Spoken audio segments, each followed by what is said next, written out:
wonderful candidate here for you. You're going to come and tell you all about her campaign, why she's running, putting herself out there for Texas.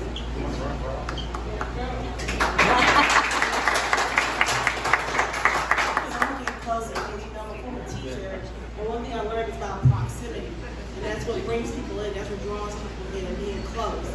And that's where we are as Democrats. We're this close. Like literally, just a few votes here and there, a few votes. Even if we didn't register our 10,000, right? What we need to do is that we make sure we get our people who don't turn out and vote to turn out and vote. That's us talking to our neighbors, talking to people who have recently moved into our communities, are people that feel like they've been left out. We need to reach out to them and get close. We need to let them know that when it comes to the rights of our children, the rights of our family, we have to protect it with all costs. And the way we protect it is with our votes. That's the loudest way that we speak, and that's the loudest way we get to stick it to the man, right? So I remember being a kid. I grew up in Dallas. I lived right off 635, 75. Yes, exactly. I went to Richardson High School, and I remember when my uncle moved from North Dallas to Frisco. We literally took the Dallas tollway, and it pretty much ended once you got past the Shops of Legacy, and it turned into roads. And to see all the progress now, we have multi-lane freeways, we have nice shopping centers, we have all these things that we have worked hard for. The amount of progress that we have seen in the last 10 years is astronomical compared to other places. Now imagine all the hard work we did, everything we've worked for, and they want to take us back to a place we said we were never going back to.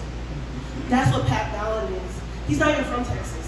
He'll know, and I'm actually kind of surprised that he's doing the things he's doing, because if he was in Maryland, I'm sorry, that's not Maryland, Baltimore's in Maryland, right? If it was Maryland, he couldn't do none of the stuff that he's doing there. So the type of antics he's doing, misinformation, book bans, going around to county commissioners talk about why we need to send our money that the federal government has approved to build a border wall, lets us know that he doesn't really understand who we are as Texans. Boo! He doesn't understand us as Texans, because one thing about Texas is that we're hardworking and we're loving people. We care about others. I remember I was driving from Red River County back to Collin, going back home, and my car started overheating, so I had to pull over. And each time I pulled over, it was somebody who would stop and ask me, "Hey, are you okay? Do you need help?"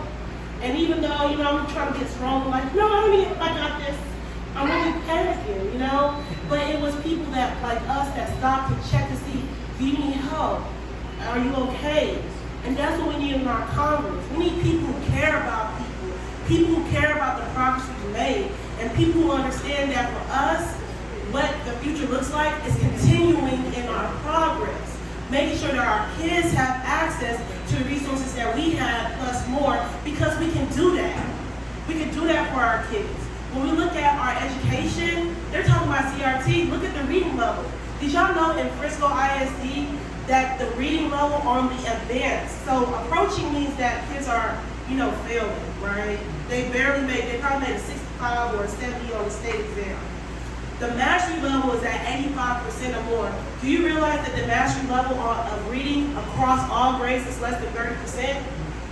So CRT isn't going to be an issue because our kids aren't even going to be able to read the history books. Let's talk about mathematicians. Happy kids, same thing. What's going on in reading the math is why our companies are saying, well, we can't hire American kids because they're not prepared. They don't have the training. But we have resources that we can pull back into our schools so that we can help our school board members to make sure they're doing their job, to make sure that our city council are able to do their job, because we are able to have people at the top make sure that these resources are coming back. Not only we talk about job creation. Everybody's opening shopping centers. But where are the businesses that are going to fulfill those places if we're not pouring back into our local business owners? There are resources for that. The SBA, the USDA. A lot of our areas are zoned for USDA property, our zone as opportunity zones, so that people can be able to get capital so they can continue to grow.